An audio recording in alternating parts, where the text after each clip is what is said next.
الحمد لله نحمده ونستهديه ونستعينه ونستغفره ونؤمن بالله ونتوكل عليه ونعوذ بالله من شرور أنفسنا ومن سيئات أعمالنا من يهده الله فلا مضل له ومن يضلله فلا هادي له ونشهد أن لا إله إلا الله وحده لا شريك له ونشهد أن سيدنا وسندنا وحبيبنا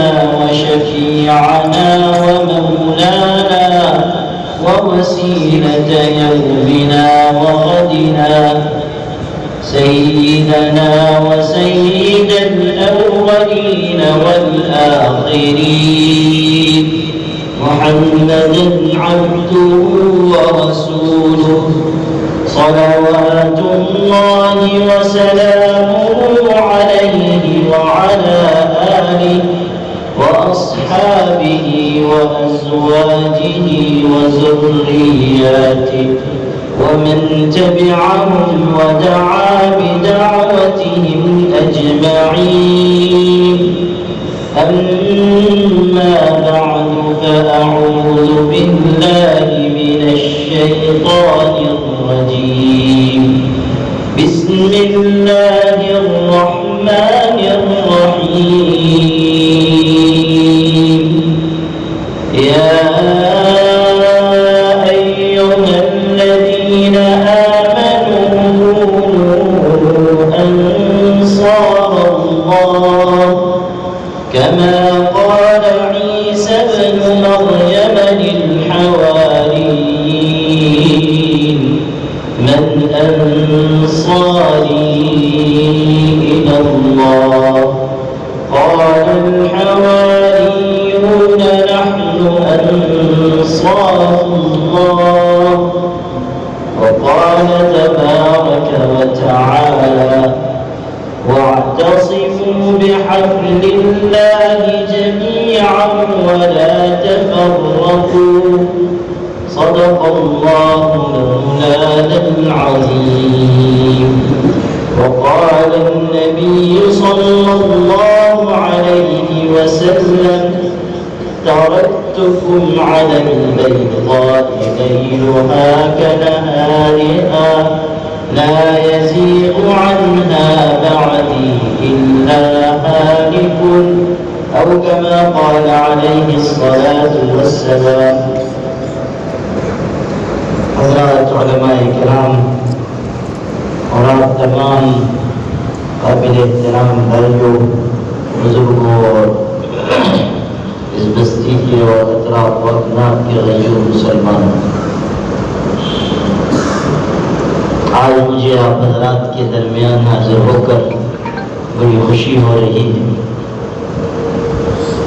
اس بستی میں اور اطراف و اکناف میں مسلمانوں میں جو دینی شعور ہے، عبادت کا اور بندگی کا جو ذوق ہے، اور نمازوں سے اور مسجدوں سے جو تعلق ہے، وہ اللہ کا بہت بڑا کرم اور اس کی مہربانی ہے۔ اللہ پاک اپنے فضل و کرم سے اس میں خوب برکت نصیب فرمائے، حضرات علماء کرام کی محنتوں کو قبول فرمائے اور تمام مسلمانوں کی طرف سے دین کی خدمت کرنے والوں کو اجر عظیم عطا فرمائے۔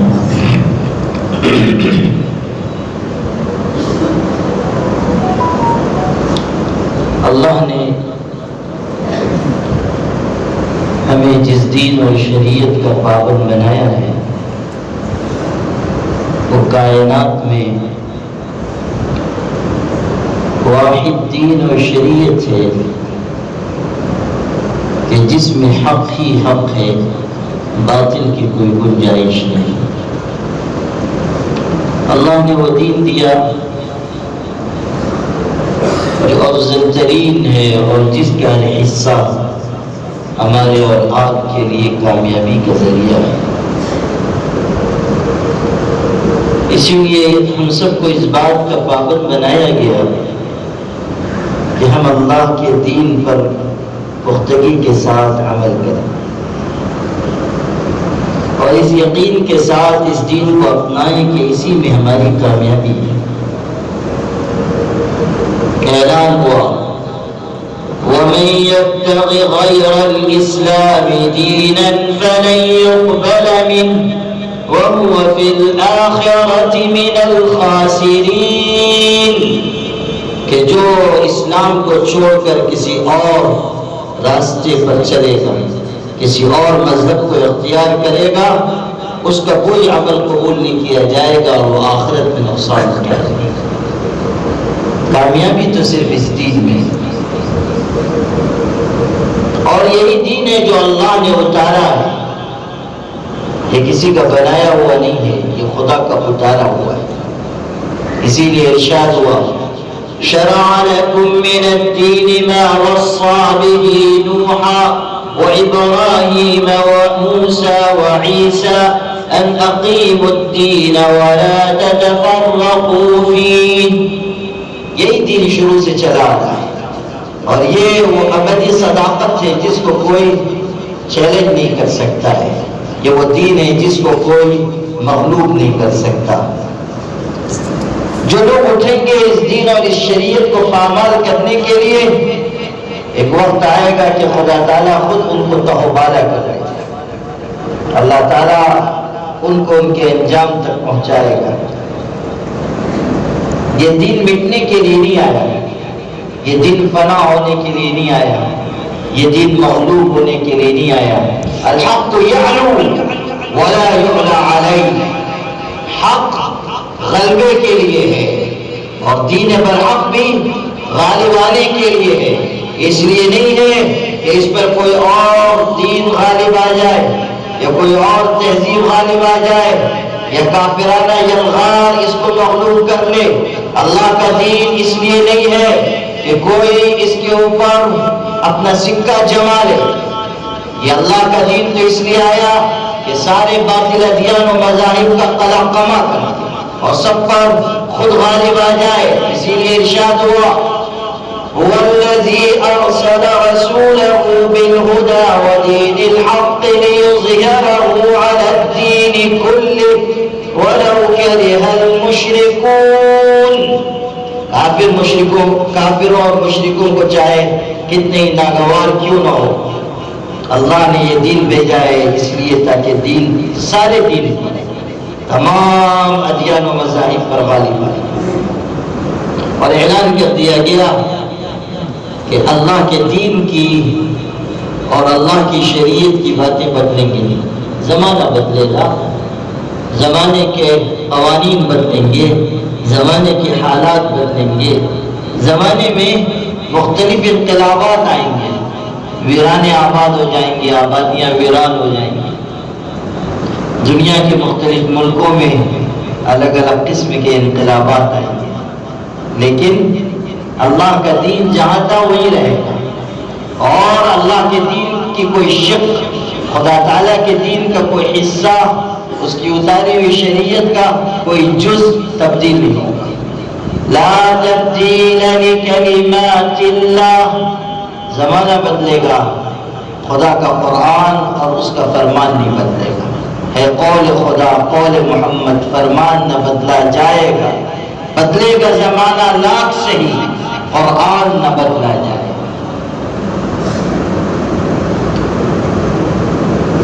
اللہ کی اسی دین اور شریعت کے مطابق ہمیں زندگی گزارنا ہے اور سرخرو ہو کر خدا کی بارگاہ میں جانا ہے.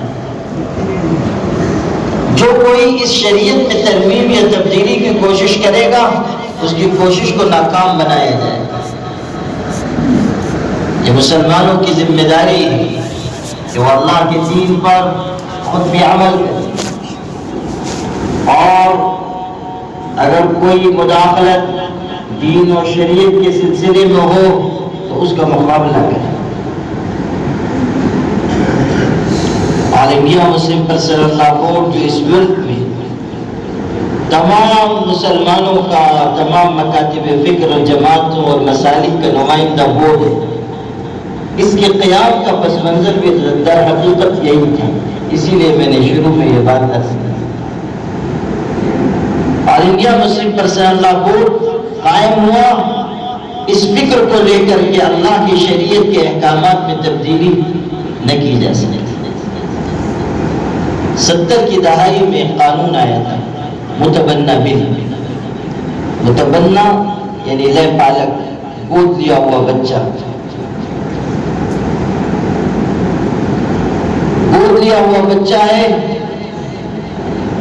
اب اس کے بارے میں پارلیمنٹ میں ایک قانون لایا گیا، بل لایا گیا،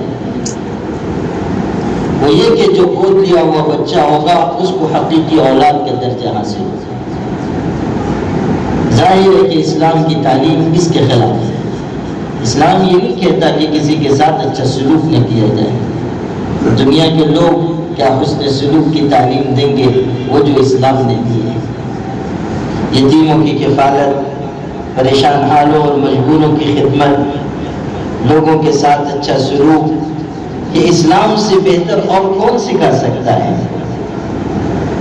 لیکن اللہ تعالیٰ نے جو قوانین اتارے ہیں وہ ہر پہلو سے محتاط اور مفید ہے، کوئی پہلو اس میں کمزور نہیں۔ اگر گود لیے ہوئے اولاد کو، گود لیے ہوئے بچے کو حقیقی اولاد کا درجہ دے دیا جاتا تو حقیقی اولاد کے حقوق متاثر ہوتے ہیں۔ اس لیے کفالت کی بات تو کہی گئی، وہ کسی کی کفالت کرنی ہے ضرور کیجیے، بلکہ ترغیب دی گئی کہ یتیموں کے ساتھ اچھا سلوک کیا جائے، ان کے حقوق کی رعایت کی جائے۔ یہاں تک فرمایا کہ جو یتیم کی کفالت کرنے والا ہے جنت میں میرے ساتھ ہوگا۔ حضور صلی اللہ علیہ وسلم ارشاد فرما رہے انا وکافل الیتیم کہاتین، میں اور یتیم کی کفالت کرنے والا جنت میں ایسے ہوں گے جیسے یہ 2 انگلیاں ہیں۔ شارحین حدیث نے لکھا ہے کہ 2 انگلیوں کا اشارہ کر کے حضور صلی اللہ علیہ وسلم نے نزدیکی بتائی ہے کہ جیسے دونوں انگلیاں نزدیک ہیں اسی طرح میں اور یتیم کی کفالت کرنے والا قریب ہو گیا۔ یا یہ کہ جس طرح ان دونوں انگلیوں میں فرق ہے اسی طرح یتیم کی کفالت کرنے والے کا درجہ کچھ نیچا ہوگا، اور ظاہر ہے کہ حضور صلی اللہ علیہ وسلم تو سب سے اونچے مراتب پر ہوں گے، لیکن یتیم کی کفالت کرنے کی وجہ سے حضور صلی اللہ علیہ وسلم کا قرب اور نزدیکی شخص کو حاصل ہوگی۔ کیسی بڑی بات کہی۔ یہ جو اسلام میں ترغیب دی گئی وہ اس لیے تاکہ مسلمانوں کے اندر جذبہ پیدا ہو کہ وہ اپنا مال اللہ کی راہ میں صحیح طریقے سے خرچ کریں۔ یہ نہ ہو کہ جب خرچ کرنے کی بات آئے تو کنجوسی کا دورہ پڑ جائے۔ بہت سے مسلمان ہیں وہ بیچارہ کوئی یتیم خانے کا سفیر چلا گیا، کوئی مدرسے کا سفیر چلا گیا اور جا کے کہہ رہا ہے کہ سیٹھ صاحب ذرا مدد کر دیجئے، مدرسے میں یہ حالات ہیں، یہ حالات ہیں، تو وہ سیٹھ صاحب بیچارے اپنی پریشانی کی داستان بیان کرنے لگ جاتے ہیں اور اتنے مصائب بیان کرتے ہیں کہ وہ مدرسے کا سفیر بھی سوچتا ہے کہ میرے پاس ہی زکوٰۃ کی رقم ہوتی تو ان کو دے دیتا، سب سے بڑے مستحق تو یہی معلوم ہو گئے۔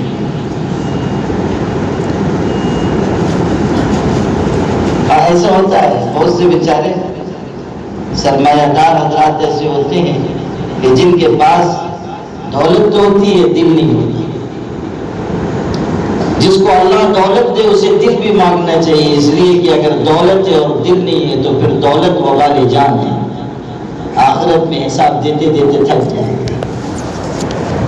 اور کنجوس انسان اللہ کی نگاہ میں پسندیدہ نہیں ہے، نہ انسانوں کی نگاہ میں پسندیدہ ہے۔ کہ ہمارے حضرات علماء بھی تشریف فرمائے، شیخ سعدی کی گلستہ میں ہے کہ کوئی ایک آدمی سفر پہ جا رہا تھا، اور اس کا دوست بڑا کنجوس تھا. اس نے جاتے ہوئے اپنے دوست سے کہا کہ بہت لمبا سفر ہے, پتہ نہیں زندہ واپس بھی آؤں گا نہیں آ سکوں گا, آپ سے بڑا گہرا تعلق ہے, آپ کی انگلی میں جو قیمتی انگوٹھی ہے وہ مجھ کو دے دیجیے, میں اس کو اپنی انگلی میں پہن لوں گا, جب جب اس انگوٹھی کو دیکھوں گا آپ کی یاد آئے گی, آپ کا ذکر زندہ ہوگا. وہ کنجوس تھا, اس نے سوچا کہ یہ انگوٹھی ہاتھ سے نکلی جا رہی ہے. اس نے کہا کہ نہیں بھائی, انگوٹھی تو میں تم کو نہیں دوں گا, رہ گئی بات یاد کرنے کی, تو جب جب تم خالی انگلی دیکھو گے تو میری یاد تو خود ہی آ جائے گی. یعنی یہ یاد آئے گا کہ میں نے فلاں سے انگوٹھی مانگی تھی اور اس نے نہیں دی, میری یاد تو ویسے ہی تم کو آ جائے گی. اسلام خرچ کرنا سکھاتا ہے, اور اللہ تعالیٰ یہ حقیقت یاد دلاتا ہے کہ جو تم کو ملا ہے وہ تمہارا اپنا نہیں ہے, ہمارا دیا ہوا. اسی لیے جہاں جہاں اللہ تعالیٰ نے خرچ کرنے کی ترغیب دی ہے وہاں لفظ استعمال کیا مما رزقناکم, جو ہم نے تم کو دیا. سورہ منافقون میں ارشاد ہو رہا ہے وَأَنفِقُوا مِمَّا رَزَقْنَاكُم مِّن قَبْلِ أَن يَأْتِيَ أَحَدَكُمُ الْمَوْتُ فَيَقُولَ رَبِّ لَوْلَا أَخَّرْتَنِي إِلَىٰ أَجَلٍ قَرِيبٍ فَأَصَّدَّقَ وَأَكُن مِّنَ الصَّالِحِينَ. ارشاد ہوا کہ ہم نے جو تم کو دیا ہے اس میں سے تم خرچ کرو اس سے پہلے کہ کسی کے اوپر موت کا وقت آ جائے. اور پھر اس وقت وہ کہنے لگے کہ اتنا مال مدرسے میں دے دو, اتنا مال مسجد میں دے دو. اللہ تعالیٰ سے مہلت مانگے کہ تھوڑی مہلت مل جاتی, خرچ کر کے نیک بن جاتا. قرآن کیا کہہ رہا ہے؟ لن يؤخر الله نفسا اذا جاء اجلها والله خبير بما تعملون. کہ جب انسان کی موت کا وقت آ جائے گا تو پھر کسی کو مہلت ملنے والی نہیں. عالم کو اس کا علم, بادشاہ کو اس کی بادشاہت, وزیر کو اس کی وزارت, مشیر کو اس کا مشورہ, اور کسی بڑے سے بڑے صاحب تاج و تخت کو اس کا تاج و تخت, امیر کو اس کی عمارت. اللہ تعالیٰ کی طرف سے قائم کیے ہوئے اس موت کے نظام سے بچا نہیں پائے گی. جس کا جو وقت متعین ہے اسی وقت خدا کی بارگاہ میں جانا ہے. کوئی موت کے شکنجے سے اپنے آپ کو بچا نہیں سکتا. بڑے بڑے حکماء, اطباء, ان کی تدبیریں, ان کا علاج, ان کی حکمت و تدبیر سب دھری کے دھری رہ جائے گی, سب پھاٹ پڑا رہ جائے گا جب رات چلے گا بن جانا. قرآن کہہ رہا ہے قل ان الموت الذي تفرون منه فإنه ملاقيكم ثم تردون إلى عالم الغيب والشهادة فينبئكم بما كنتم تعملون. اے پیغمبر, آپ اعلان کر دیجئے کہ وہ موت جس سے تم دور بھاگتے ہو وہ ضرور تم کو آ کر رہے گی, اور پھر تم لوٹائے جاؤ اس اللہ کی طرف جو کھلی چھپی تمام باتوں کو جاننے والا ہے. اس کی نگاہ سے کوئی چیز پوشیدہ نہیں ہے, ہر چیز کے اوپر اس کی نگاہ ہے. ان اللہ کان علیکم رقیبا, خدا نگراں متعین ہے. جو کچھ تم کہہ رہے ہو, جو کچھ تم دیکھ رہے ہو, جو کچھ تم سن رہے ہو, جن کاموں کو تم انجام دے رہے ہو, ایک ایک نقطے پر, ایک ایک شوشے پر, ایک ایک بول پر, ایک ایک عمل پر, ایک ایک قول پر, ایک ایک فعل پر اللہ کی نگاہ ہے. ما يلفظ من قول الا لديه رقیب عتید. سورہ قاف میں 26ویں پارے میں ارشاد ہو رہا ہے کہ تم میں سے کوئی اپنی زبان سے کوئی جملہ نہیں نکالتا مگر ایک مضبوط لکھنے والا مقرر ہے جو آنکھوں کے اشاروں تک کو لکھ لیتا ہے. خدا کا نظام قائم ہے اور خدا تعالیٰ کا ضابطہ نافذ ہے. ایک ایک چیز اللہ کے یہاں محفوظ کی جا رہی ہے. قرآن ہے جو اپنے عمل کو خدا کی نگاہ سے چھپا سکے. حضرت لقمان اپنے بیٹے کو نصیحت کر رہے ہیں, 21ویں پارے میں نقل کی جا رہی ہے. یا بنی انہا ان تک مثقال حبۃ من خردل فتکن فی صخرۃ او فی السماوات او فی الارض یأتی بها اللہ. اے میرے بیٹے, اگر تو کوئی گناہ کا کام کرے گا, برائی کے جانے سے بھی کمتر ہو, چٹان میں گھس کر کرے گا, زمین آسمان میں کہیں بھی چھپ کر کرے گا, یاد رکھنا قیامت کے دن اللہ اس عمل کو حاضر کر دے گا. یأتی بها, اللہ تعالیٰ اس عمل کو لے آئے گا. کون سی چیز ہے جو اللہ کی نگاہ سے چھپی ہوئی ہو؟ ثم تردون إلى عالم الغيب والشهادة فينبئكم بما كنتم تعملون. پھر اللہ بتائے گا جو کچھ تم دنیا میں کر رہے تھے. کسی نے خلوت میں تنہائی میں کوئی گناہ کیا، لوگوں نے نہیں دیکھا مگر پروردگار نے تو دیکھا. کسی نے دروازے بند کر لیے، کھڑکیاں بند کر لیے، روشن دان بند کر لیے اور پھر کوئی نافرمانی کا کام کیا تو وہ دروازے تو بند ہو گئے جو مخلوق اور مخلوق کے درمیان ہے، لیکن وہ دروازہ کبھی نہیں بند ہو سکتا جو مخلوق اور خالق کے درمیان ہے، جو بندے اور اس کے پروردگار کے درمیان ہے. ایک ایک چیز اللہ کی نگاہ میں. اور اللہ قیامت کے دن بتائے گا تو ارشاد ہو رہا ہے کہ موت تو آ کر رہے گی اور پھر تم لوٹائے جاؤ گے اللہ کی طرف. موت آ کر رہے گی. خواجہ عزیز الحسن مصدوق فرما رہے ہیں آنے والی کس سے ٹالی جائے گی، آنے والی کس سے ٹالی جائے گی. جان ٹھہری جانے والی جائے گی، روح رگ سے نکالی جائے گی. ایک دن تجھ پہ خاک ڈالی جائے گی. ایک دن مرنا ہے آخر موت ہے، کر لے جو کرنا ہے آخر موت ہے. آخری انجام موت، آخری انجام فنا.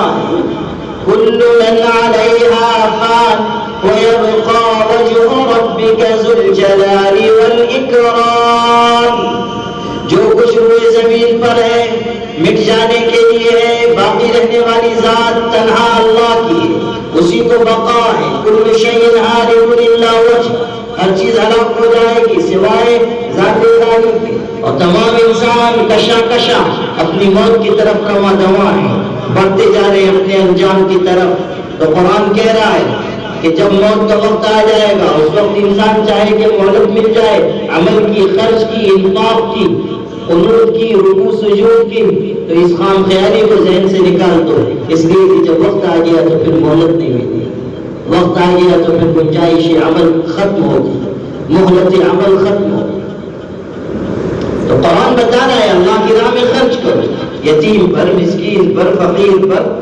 اسلام کا ایک نظام ہے خدمت خلق کا، اسلام کا ایک نظام ہے لوگوں کے ساتھ حسن سلوک کا، اسلام کا ایک نظام ہے لوگوں کی ہمدردی کا، ایثار کا، قربانی کا. قرآن نے تو یہاں تک کہا کہ فَكُّ رَقَبَةٍ أَوْ إِطْعَامٌ فِي يَوْمٍ ذِي مَسْغَبَةٍ يَتِيمًا ذَا مَقْرَبَةٍ أَوْ مِسْكِينًا ذَا مَتْرَبَةٍ. قرآن بتا رہا ہے کہ دین تو یہ ہے کہ تم کسی غلام کو آزاد کرو، دین تو یہ ہے کہ تم کسی غریب، مسکین، یتیم، فقیر کو کھانا کھلاؤ. اسلام کی تعریف کی گئی ہے اس صورت میں، ان آیتوں میں. بخاری کی روایت میں حضور سے پوچھا گیا ایُّ الاسلام خیر یا رسول اللہ، اللہ کے رسول اسلام کی بہترین خوبی کیا ہے؟ آپ نے فرمایا اطعام الطعام والسلام علی من عرفت ومن لم تعرف. بھوکوں کو کھانا کھلانا اور جس کو جانتے اس کو بھی اور جس کو نہ جانتے اس کو بھی سلام کرنا.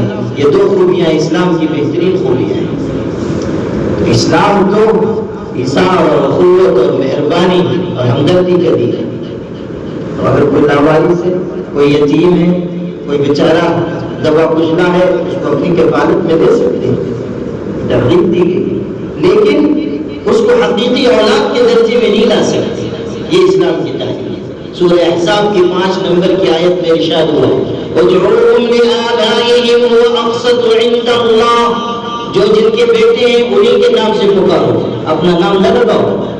کسی نے گود دیا بچے کو اور اب اپنا نام لگا دے ولدیت کے خانے میں کہ یہ میرا بیٹا ہے، اسلام نے منع کیا. زید بن حارثہ رضی اللہ تعالیٰ، حضور صلی اللہ علیہ وسلم نے ان کو بڑی محبت سے پالا پوسا تھا اور آپ کے عالی اخلاق کو دیکھ کر وہ اتنے متاثر ہوئے تھے کہ اپنے گھر جانا انہوں نے پسند نہیں کیا جب ان کے ماں باپ اور ان کے گھر کے لوگ لینے کے لیے آئے. وہ غلام تھے، ایک حادثہ پیش آیا، ڈاکوؤں نے ان کو ان کی بستی سے اٹھا لیا تھا، غلام بنا کر بھیج دیا تھا. ہوتے ہوتے حضور تک پہنچے تھے اور آپ نے اپنے پاس رکھا اور خدمت کرتے تھے. غلام تھے. گھر والوں کو پتہ چلا تو وہ آئے اور انہوں نے کہا ہمارے ساتھ چلو، ہم تمہارے والدین ہیں، چچا بھی تھے، گھر کے لوگ بھی تھے، ہم تم کو اچھی طرح رکھیں گے اور تمہارے مالک جتنی رقم چاہیں گے ہم ادا کر دیں گے. آپ غور کیجئے کیسا وقت ہے. ایک طرف حضور ہے اور ایک طرف خاندان کے لوگ ہیں. حضور کی عالی اخلاق پر ہماری جانیں قربان ہو. زید بن حارثہ نے کہا میں اپنے گھر لوٹ کر نہیں جاؤں گا، میں ان کی غلامی کرنا پسند کروں گا، ان کے ساتھ۔ ماں باپ نے کہا کہ تم آزادی پر غلامی کو ترجیح دے رہے ہو، انہوں نے کہا یہ غلامی ایسی ہے جس میں 100 آزادیاں نثار ہیں، نہیں رہو۔ حضور صلی اللہ علیہ وسلم کو ان کے اس عمل سے اتنی خوشی ہوئی کہ آپ نے ان کا ہاتھ پکڑا اور خانہ کعبہ کے پاس لے کر گئے اور فرمایا کہ زید میرا بیٹا ہے۔ آپ نے فرمایا زید میرا منہ بولا بیٹا ہے۔ لوگ اس کے بعد زید بن حارثہ کو زید بن محمد کہتے تھے، زید بن محمد، اور اس وقت تک کہتے رہے جب تک قرآن کی آیت نہ اتری۔ جب یہ آیت اتری ادعوہم لآبائہم هو اقسط عند اللہ، کہ یہ انصاف کی بات نہیں ہے کہ کسی اور کے بیٹے کے نام کے ساتھ اپنا نام لگا دیا جائے۔ تب حضور نے اعلان فرمایا کہ آپ کوئی زید بن محمد نہ پکارے، زید بن حارثہ کا۔ اسلام کی تعلیمات بالکل واضح ہیں۔ اس وقت پارلیمنٹ میں 1970 کی دہائی میں بل پیش ہوا اور اس میں یہ تھا کہ گود لیا ہوا بچہ حقیقی اولاد کے درجے میں، یہ اسلام کی تعلیم کے خلاف تھا۔ اور اس وقت کے جو وزیر قانون تھے انہوں نے یہ بھی کہا تھا کہ یہ یکساں سول کوڈ کی طرف، کامن سول کوڈ کی طرف اٹھایا جانے والا پہلا قدم ہے۔ جب یہ بات ہمارے علماء تک پہنچی، خاص طریقے پر اس زمانے کے بہت ہی عظیم عالم ربانی حضرت مولانا منت اللہ رحمانی رحمۃ اللہ علیہ، تو وہ بے چین ہو گئے اور انہوں نے اس خطرے کو محسوس کر لیا کہ اب قوانین شریعت کی حفاظت کا ایک متحدہ پلیٹ فارم قائم کیے بغیر ہم قانون شریعت کی حفاظت کی لڑائی نہیں لڑ پائیں گے۔ چنانچہ انہوں نے دیگر اور علماء کو متوجہ کیا، پورے ملک میں ایک بیداری پیدا کی۔ دارالعلوم دیوبند تشریف لے گئے، حکیم الاسلام قاری طیب صاحب سے ملاقات، اور اس کے بعد یہ طے ہوا کہ اس سلسلے میں تمام مسالک کے علماء کو اکٹھا کیا جائے۔ یہ نہ ہو کہ کوئی خاص مسلک صرف اس تحفظ شریعت کے معاملے کو لے کر اٹھے اور مسلمانوں کی اجتماعیت قائم نہ ہو اور اس کا نقصان ہو۔ چنانچہ یہ طے پایا کہ سب مل جل کر ایک متحدہ کوشش کریں، تمام مسلک کے لوگ، تمام جماعتوں کے لوگ، تمام تنظیموں کے لوگ۔ یہ نہ ہو کہ اہل سنت ایک طرف، دیوبندی تبلیغی ایک طرف اور شیعہ ایک طرف اور سلفی ایک طرف، اور سب اپنی اپنی 1.5 اینٹ کی مسجد بنائے۔ ان لوگوں کی فراست ایمانی دیکھی اور دور اندیشی دیکھی۔ چنانچہ تمام مسالک کے لوگوں کو اور قائدین اور علماء کو جمع کرنے کی کوشش شروع ہوئی اور بڑی محنت کی گئی، آسان بات نہیں تھی۔ جو اختلافات ہیں، جو آپس میں دوریاں ہیں، ان کے باوجود لوگوں کو اکٹھا کرنا آسان نہیں، اس لیے کہ مسلمان چاہے کسی بھی چیز میں کمزور ہوں، اختلاف کرنے میں بہت مضبوط ہیں، اور الحمدللہ ہمارا جوش ایمانی ایسے وقت خوب ابھرتا ہے۔ جب اختلاف کی بات آتی ہے، آپس میں انتشار کی بات آتی ہے تو سبحان اللہ، پھر ہماری بہادری، پھر ہمارا جوش، پھر ہماری طاقتیں، پھر صلاحیتیں سب عروج پہ آ جاتی ہیں۔ مسلمانوں کے مختلف طبقات کو اکٹھا کرنے کی کوشش ہوئی اور بڑی محنت کی گئی، بڑی کوششیں کی گئی، اور اللہ ہمارے بزرگان دین اور اکابرین کی قبروں پر رحمتوں کی بارش برسائے کہ انہوں نے اپنے آپ کو انانیت سے الگ کر کے تواضع اور انکساری کے ساتھ اس تحفظ شریعت کے کارواں کو بنانے کے لیے ایک ایک دروازے پہ دستک دی، خود چل کر گئے۔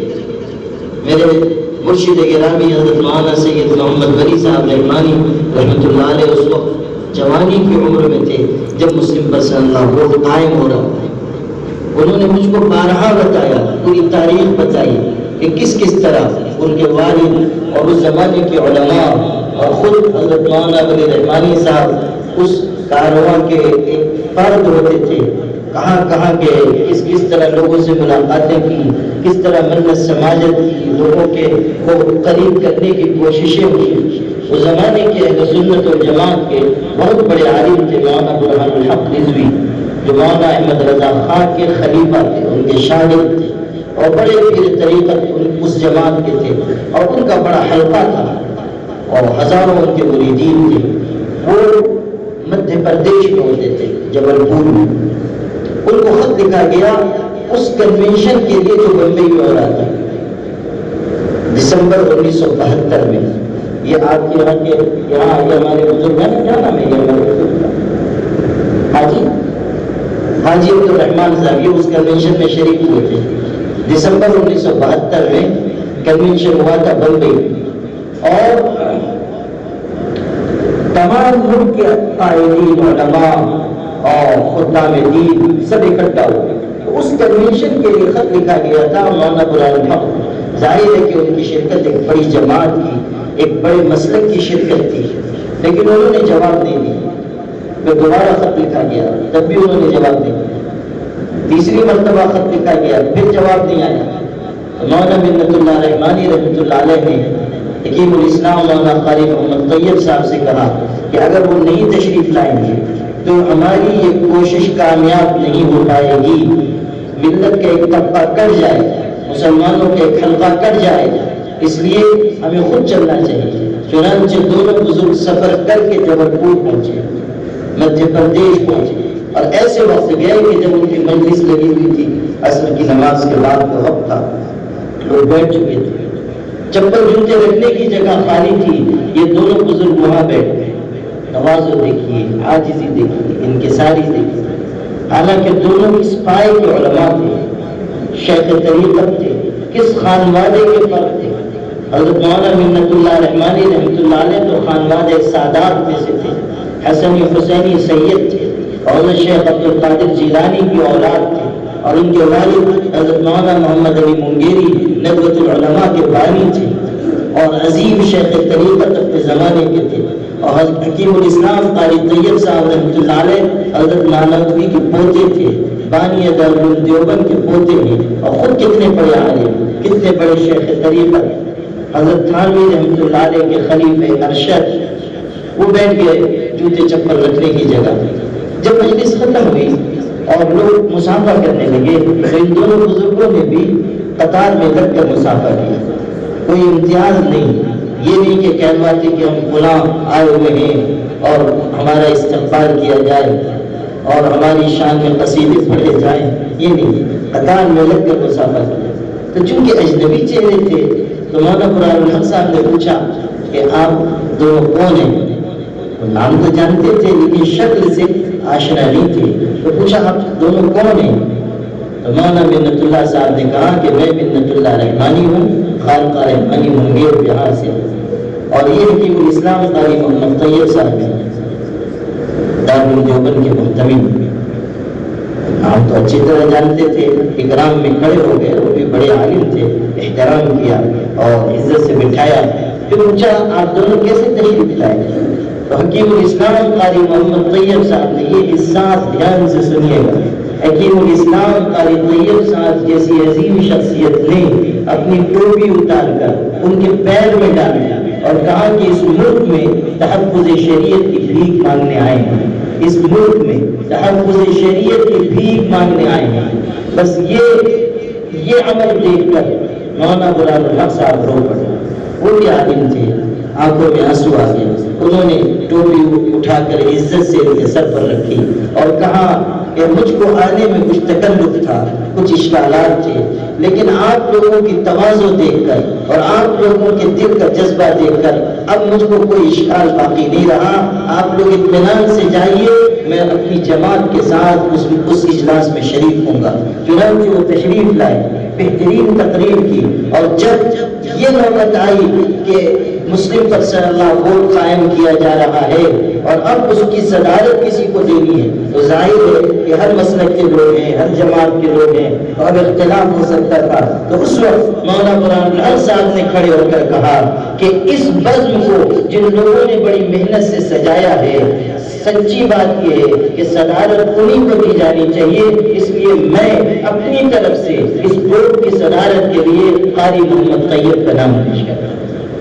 آپ غور کیجیے، دوسرے مسلک کی آدمی اتنے بڑے عالم اور شیخ طریقت ہیں، لیکن انہوں نے صدارت کے لیے قاری محمد طیب صاحب رحمۃ اللہ علیہ کا نام پیش کیا. اور پھر بورڈ اپریل 1973 میں قائم ہوا حیدرآباد میں، اس کی باضابطہ تشکیل ہوئی اور اس لیے قائم کیا گیا تاکہ اللہ کی شریعت کی حفاظت کی خدمت اس ملک میں انجام دی جا سکے۔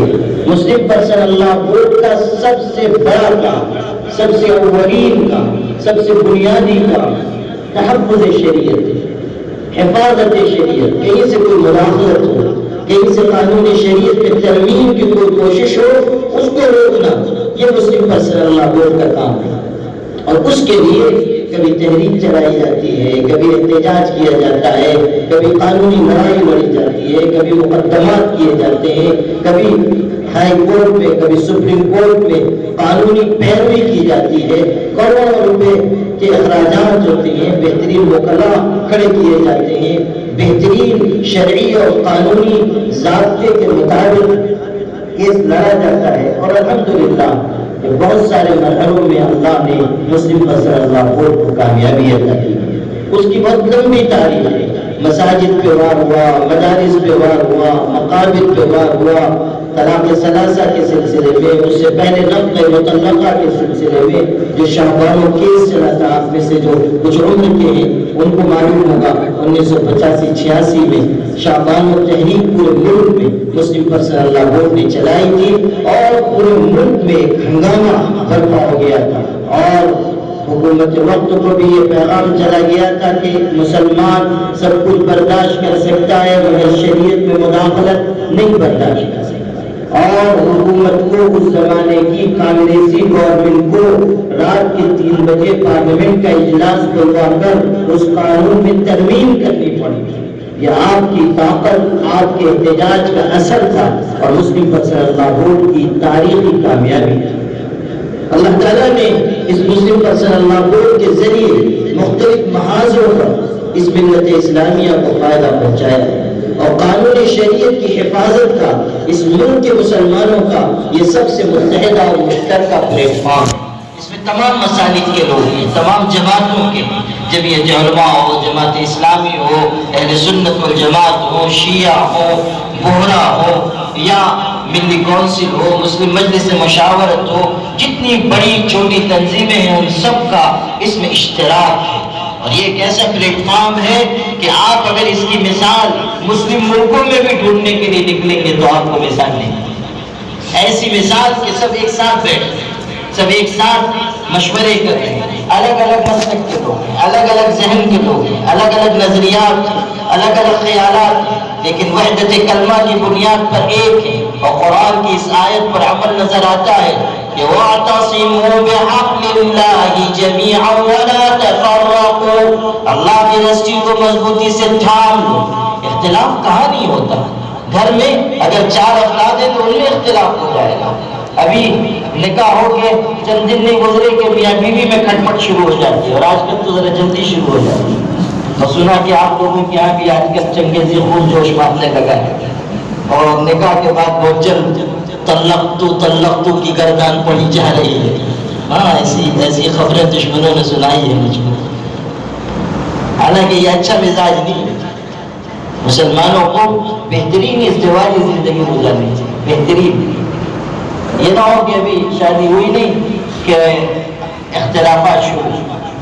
اچھا، ایک اور مسئلہ، آج کل چونکہ عورتوں کے ذہن بنے ہوئے نہیں ہیں، تو جہاں شادی ہوئی وہ جو بیچاری خاتون ہے، یعنی جو گھر کی سربراہ خاتون ہے، جس کو آج کل کی زبان میں ساس صاحبہ کہا جاتا ہے، جب تک ساس ہے اس وقت تک ساس ہے، یہ بہو کا ارشاد عالی شان ہے۔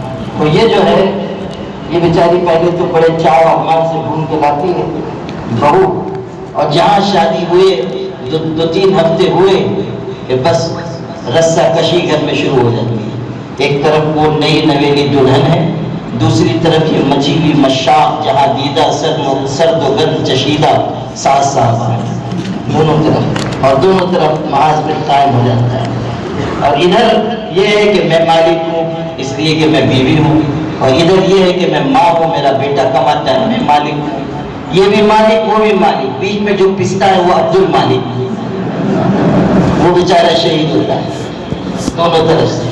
وہ ادھر جھکتا ہے، یہ ناراض، ادھر جھکتا ہے تو وہ ناراض، ماں کی طرف جھکے تو بیوی کی لال پیلی آنکھیں دیکھتا ہے، اور اگر بیوی کی طرف جھکے تو ماں یہ ارشاد فرماتی ہے کہ کبھی تجھ کو دودھ نہیں بخشوں گی۔ عجیب صورت حال ہے نا کہ کوئی فقیر تھا، وہ گھر کے دروازے پہ اس نے کہا اللہ کے نام پہ کچھ دے دو، وہ ساس تھی، اس نے کہا اللہ کے لیے بابا معاف کرو، وہ بیچارہ چلا گیا، گلی کے کونے تک پہنچا تھا تو بہو نے آواز دی بابا ادھر آؤ۔ اس نے سمجھا کہ یہ پرانی ہے، کنجوس ہے، اور یہ جو نئی والی ہے یہ ذرا سخی ہے، حاتم تائی کی بھتیجی ہے، تو یہ کچھ دینے کے لیے بلا رہی ہے۔ وہ بیچارہ بڑی امید سے واپس گیا، تو جب دروازے پہ پہنچا تو بہو نے بھی کہا بابا اللہ کے لیے معاف کر دو۔ اب اس کو بہت غصہ آیا کہ میں تو پہلے ہی چلا گیا تھا، پھر دوبارہ کیوں بلا؟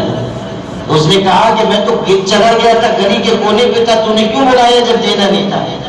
تو بہو نے یہ کہا اصل میں بات یہ ہے کہ وہ ساس تھوڑی مالک ہے جو کہے گی کہ بابا معاف کرو، گھر کی مالکن میں ہوں، جب میں کہوں گی ماں معاف کرو جب تم جاؤ گے۔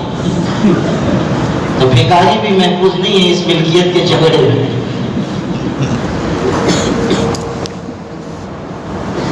تو اختلاف تو ہوگا، اختلاف تو گھر میں ہو جاتا ہے، اختلاف میاں بیوی کے درمیان ہو جاتا ہے، اختلاف ذہنوں اور ذہانتوں کے فرق کی وجہ سے ہو جاتا ہے، رائے کے فرق کی وجہ سے ہو جاتا ہے، کہاں نہیں ہوتا۔ لیکن اختلاف کے باوجود اتفاق کا راستہ ڈھونڈ نکالنا یہ ہماری کامیابی ہے، اور آل انڈیا مسلم پرسنل لا بورڈ اسی کا ایک علامتی نشان ملک ہے۔ اختلافات اپنی جگہ ہے، لیکن سب ایک ساتھ بیٹھے ہیں اور سب مشترکہ حل تلاش کریں ملی مسائل کا، سب آپس میں گفتگو کریں کہ اس مسئلے کو کیسے حل کیا جائے گا، شریعت میں مداخلت ہو رہی ہے کیسے روکا جائے گا۔ آپ نے دیکھا کہ جب خواتین کی بڑی ہمدردی ظاہر کی جانے لگی کہ خواتین بیچاری پریشان ہیں، اچھا وہ حضرات زیادہ پیش تھے جن کی اہلیہ محترمہ زیادہ پریشان ہے، جو کہہ رہے تھے بھئی آپ تو جانتے ہیں نا، اس زمانے میں نے کئی بڑے بڑے جلسوں میں کہا تھا کہ جن لوگوں کو مسلمان عورتوں کی ہمدردی ستا رہی ہے وہ ان لاکھوں لاکھ معلقہ ہندو خواتین کی فکر کریں جن کو چھوڑ کر ان کے شوہر چلے گئے ہیں، نہ رکھتے ہیں نہ آزاد کرتے ہیں۔ ان کے ہاں تو یہ بھی نہیں ہے کہ طلاق دے دو چھٹی کرو، ہمارے ہاں تو یہ ہوتا ہے کہ میاں بیوی نکاح کرتے ہیں، شوہر جب جی میں آتا ہے طلاق دے دیتا ہے۔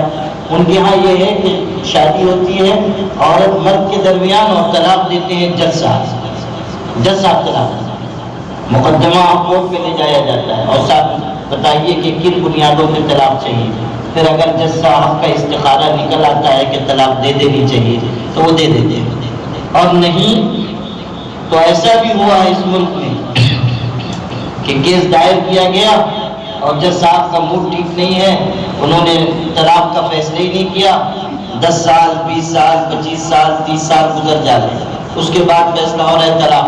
اب بیچارہ وہ دوسری شادی کرے گا یا خانقاہ میں جا کے تسبیح پڑھے گا؟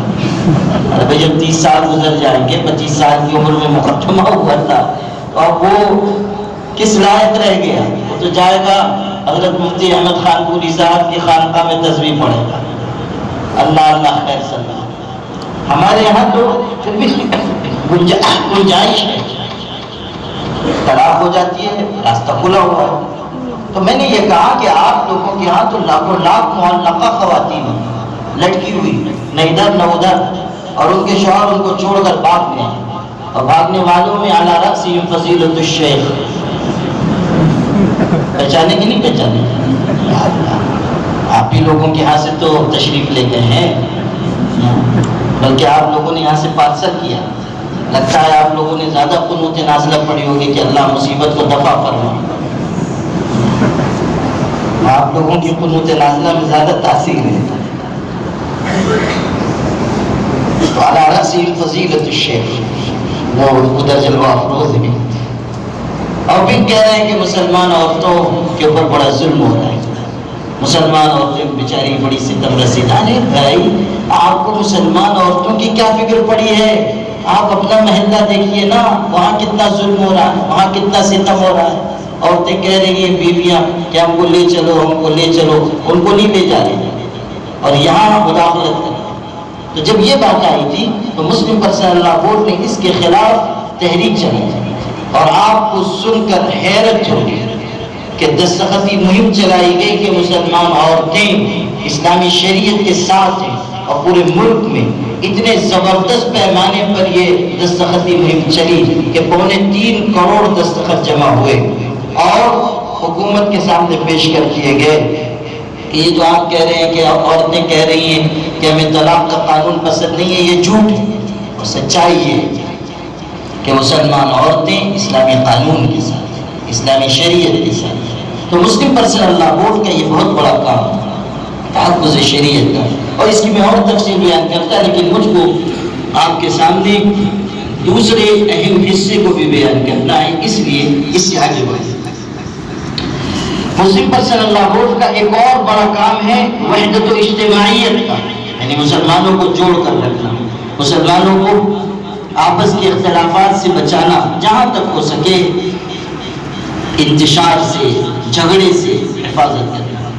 دین تو آیا تھا جوڑنے کے لیے، دین آیا تھا جوڑنے کے لیے، محبتیں تقسیم کرنے کے لیے، آپس میں الفت محبت اور مودت کے رشتے قائم کرنے کے لیے۔ قرآن میں کہا نا والمؤمنون والمؤمنات بعضهم اولیاء بعض یأمرون بالمعروف وینہون عن المنکر۔ مسلمان مرد، مسلمان عورت آپس میں ان کی دوستی ہے، ایک دوسرے سے تعلق رکھیں گے، ایک دوسرے سے محبت کریں گے، ایک دوسرے کی مدد کریں گے۔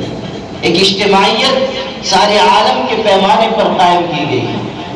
ایک تو ہوتا ہے خون کا رشتہ، ایک ہوتا ہے نسب کا رشتہ، اور ایک رشتہ ہے کلمے کا اور دین و ایمان کا۔ بہت مرتبہ خون کا اور نسب کا رشتہ دب جاتا ہے، لیکن اللہ نے جو اخوت ایمانی کا رشتہ رکھا ہے وہ قائم رہتا ہے، اور وہ ایسا رشتہ ہے کہ جو ہندوستان کے مسلمان کو افریقہ اور برازیل کے جنگلوں میں پائے جانے والے مسلمان کے بازو میں کھڑا کر کے دونوں کو آپس میں بھائی بھائی قرار دیتا ہے۔ یہ اسلام کا اور دین کا رشتہ ہے۔ حضور صلی اللہ علیہ وسلم ہجرت کر کے مکے سے مدینہ گئے تو آپ صلی اللہ علیہ وسلم نے مہاجر صحابہ کو انصار صحابہ کے ساتھ کھڑا کر دیا، ایک مہاجر کا ہاتھ دوسرے انصاری کے ہاتھ میں دے دیا، اور دونوں طبقوں کے درمیان اخوت قائم کی اور فرمایا ہؤلاء اخوانکم فی الدین، یہ دین کے رشتے سے تمہارے بھائی ہیں، دین کے رشتے سے تمہارے بھائی ہیں۔ حضور صلی اللہ علیہ وسلم نے بتایا کہ یہ دین اخوت قائم کرنے کے لیے آیا ہے۔ مثل المؤمنین فی توادهم وتراحمهم وتعاطفهم مثل الجسد اذا اشتكى عضو منها اشتكى سائر الجسد بالسهر والحمى۔ ارشاد فرمایا مسلمانوں کا آپس میں رحمدلی، محبت، ایثار، قربانی کے لحاظ سے ایسا رشتہ ہے جیسے ایک جسم ہوتا ہے کہ اگر پیر کے تلوے میں بھی کانٹا چبھے گا تو سارا جسم تکلیف محسوس کرے گا۔ اگر بخار آئے گا تو یہ نہیں ہوگا کہ ہاتھ کو بخار آیا ہے، پیر کو بخار آیا ہے، پورا جسم بخار میں تپے گا اور پورا جسم رات کو جاگ کر گزارے گا۔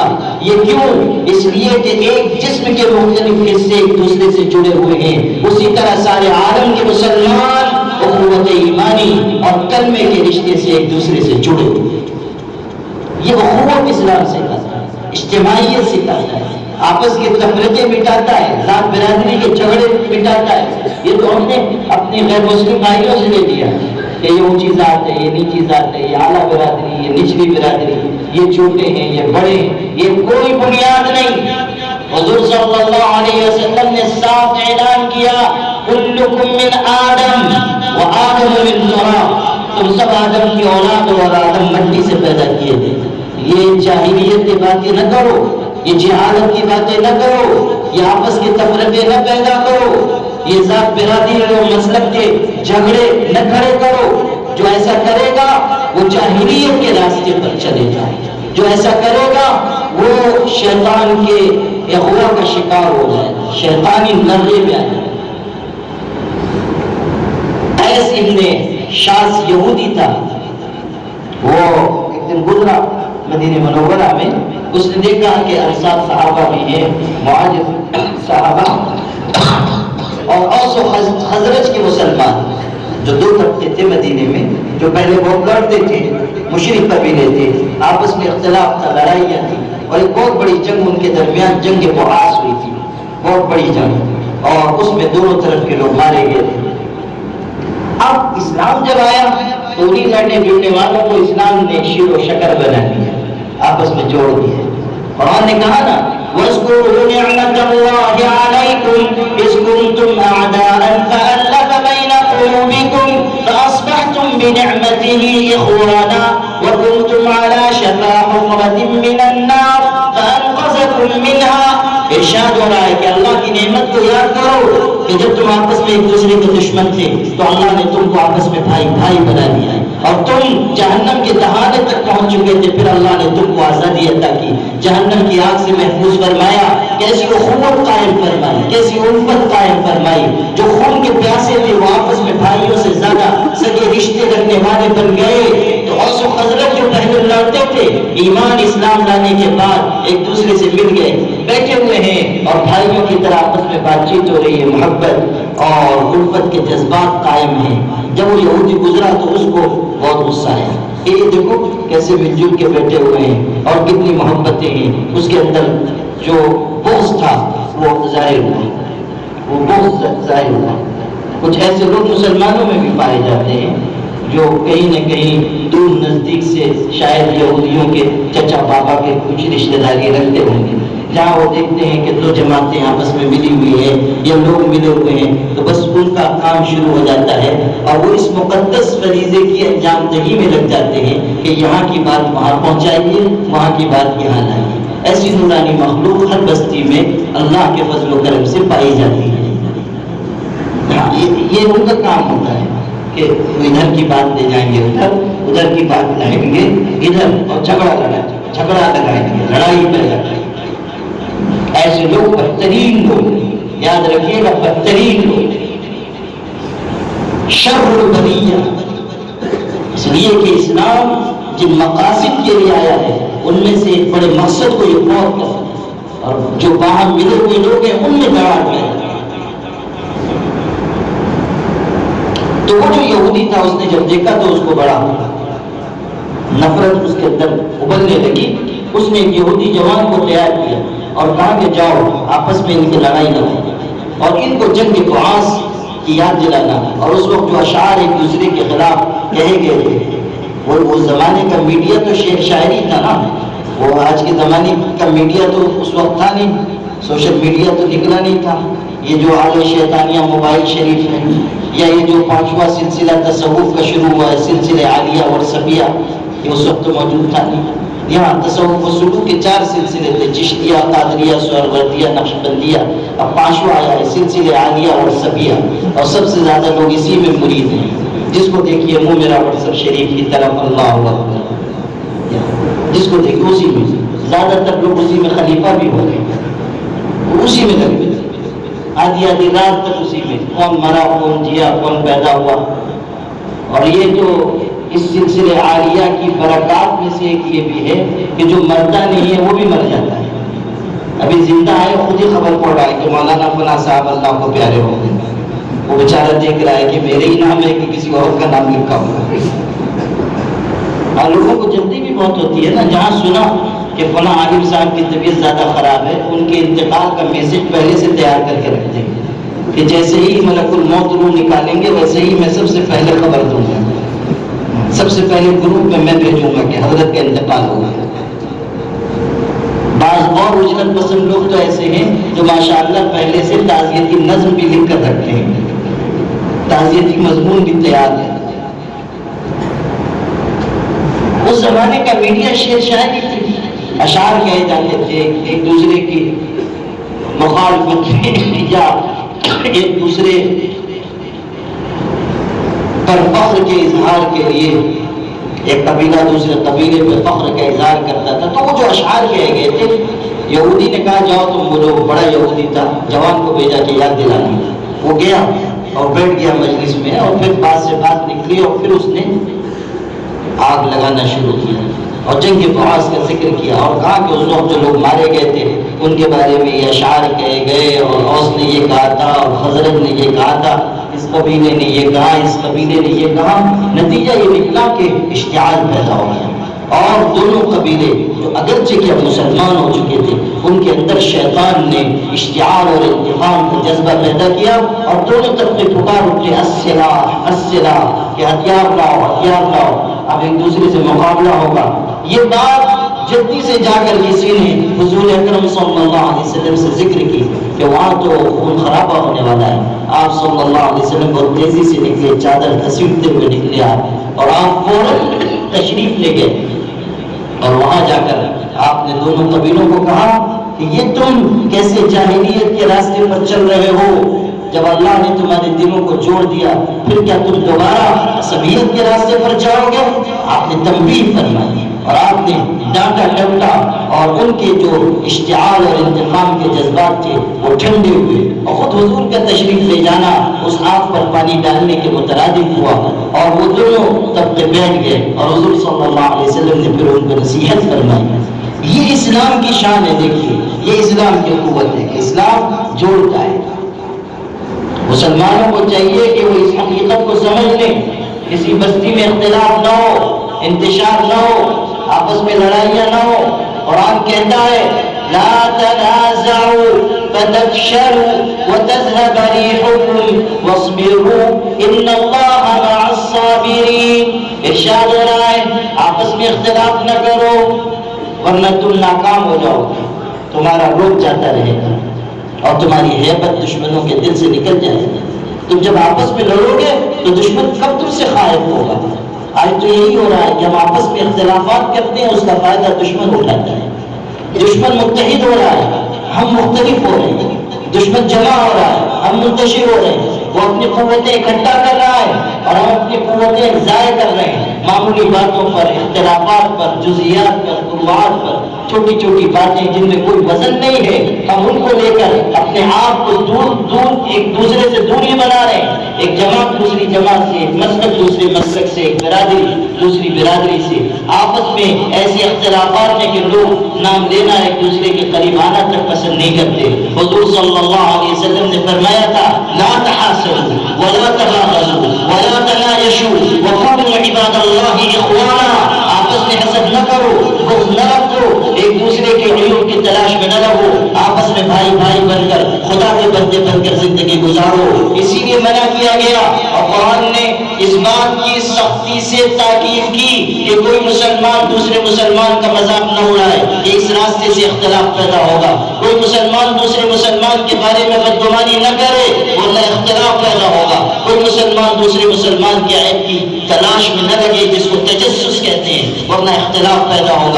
سورہ حجرات میں معاشرتی احکام ہے، اس میں ارشاد ہے لا يسخر قوم من قوم عسى ان يكونوا خيرا منهم ولا نساء من نساء عسى ان يكن خيرا منهن ولا تلمزوا انفسكم ولا تنابزوا بالالقاب بئس الاسم الفسوق بعد الايمان۔ کیسی بہترین تعلیم دی گئی، کسی کو برے نام سے بھی نہ پکارو، برے لقب سے بھی نہ پکارو، اچھا نام لو، کسی پر الزام نہ رکھو، کسی پر بہتان نہ باندھو، زیادہ گمان نہ کیا کرو۔ اجتنبوا كثيرا من الظن فإن بعض الظن إثم ولا تجسسوا ولا يغتب بعضكم بعضا أيحب أحدكم أن يأكل لحم أخيه ميتا فكرهتموه۔ ارشاد ہو رہا ہے غیبت نہ کرنا، عیب کی تلاش میں نہ لگنا، زیادہ گمان نہ کرنا۔ سفیان ثوری رحمۃ اللہ علیہ کتنے بڑے محدث ہیں، فرماتے ہیں کہ میں راستے سے گزر رہا تھا، دیکھا ایک شخص ہے سڑک کے کنارے دعا مانگ رہا ہے اور دعا میں بہت رو رہا ہے۔ میرے دل میں یہ خیال آیا کہ یہ ریاکار ہے، تب تو سڑک کے کنارے دعا مانگ رہا ہے اور روتا ہے۔ اگر مخلص ہوتا گھر میں دعا مانگتا، گھر میں روتا۔ میرے دل میں بدگمانی آ گئی، خود بیان کرتے میرے دل میں بدگمانی آئی، اس کا نتیجہ یہ نکلا کہ اللہ نے اگلے 40 دن تک تہجد سے مجھ کو محروم کر دیا، تہجد کی نماز نہیں پڑھ سکتا۔ آپ غور کیجیے کتنے بڑے امام ہیں، محدث اور عالم اور بزرگ ہیں۔ قرآن کہہ رہا ہے زیادہ گمان نہ کرو، لوگوں کے پیچھے نہ لگو، لا تجسسوا، عیب کی تلاش نہ کرو، عیب کی تلاش نہ کرو۔ حدیث میں ہے یا معشر من آمن بلسانه ولم يدخل الایمان فی قلبی، حضرت ارشاد فرمائے اے وہ جماعت جس کی زبان سے تو ایمان قبول کیا مگر ایمان دل میں داخل نہیں ہوا، کان کھول کر سنو، اپنے بھائیوں کے عیب کے پیچھے نہ لگو، لا تتبعوا عوراتهم، مسلمانوں کے عیب کے پیچھے نہ لگو، اس لیے کہ جو مسلمانوں کے عیب کے پیچھے لگتا ہے اللہ اس کے عیب کے پیچھے لگ جاتا ہے، اور اللہ جس کے عیب کے پیچھے لگتا ہے گھر بیٹھے اس کو ذلیل فرما دیتا ہے، گھر بیٹھے اس کو ذلیل کر دیتا ہے۔ یہ حدیث کے الفاظ، ایک دوسرے سے اخوت و محبت کا رشتہ قائم ہے، محبتیں بانٹنے سے انسان آگے بڑھتا ہے۔ حدیث میں مسلم میں روایت ہے ایک شخص تھا اللہ واسطے ایک شخص سے محبت رکھتا تھا، کتنا بڑا عمل ہے اس حدیث سے پتہ چلے گا کتنا بڑا عمل ہے۔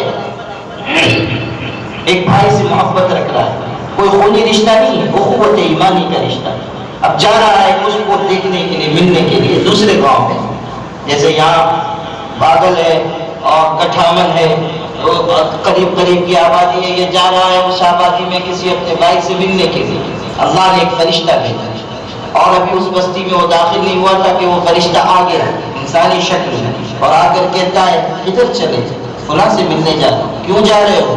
اللہ واسطے کی محبت ہے، کوئی احسان تو نہیں ہے جس کا بدلہ چکانے جا رہے ہو، یعنی کوئی دنیاوی غرض تو نہیں ہے؟ نہیں، بس میں اللہ کے واسطے اس سے محبت کرتا ہوں اس لیے میں ملنے جا رہا ہوں۔ اب اس نے اپنی اصلیت ظاہر کی کہ میں اللہ کا بھیجا ہوا فرشتہ ہوں، خدا نے مجھ کو یہ پیغام دے کر بھیجا ہے کہ جس طرح تو اللہ واسطے اس سے محبت کرتا ہے اللہ بھی تجھ سے محبت کرتا ہے۔ اللہ نے اپنا فرشتہ اتارا اور اپنے پیغمبر کی زبان سے یہ واقعہ بیان کروایا تاکہ پتہ چلے کہ اللہ واسطے کی محبت کتنی بڑی چیز ہے۔ حضور صلی اللہ علیہ وسلم فرما رہے سبعۃ یظلهم اللہ فی ظلہ یوم لا ظل الا ظل عرشہ، 7 قسم کے لوگ عرش کے سائے میں ہوں گے جب اللہ کے عرش کے سائے کے علاوہ کوئی سایہ نہیں ہوگا۔ اس میں سے ایک شخص بیان کیا رجلان تحابا فی اللہ اجتمعا علیہ وتفرقا، کہ 2 لوگ جو اللہ واسطے کی محبت کرتے ہیں اللہ کے لیے ملتے ہیں اور اسی کے لیے جدا ہو جاتے ہیں، یہ لوگ کل قیامت کے دن اللہ کے عرش کے سائے میں ہوں گے۔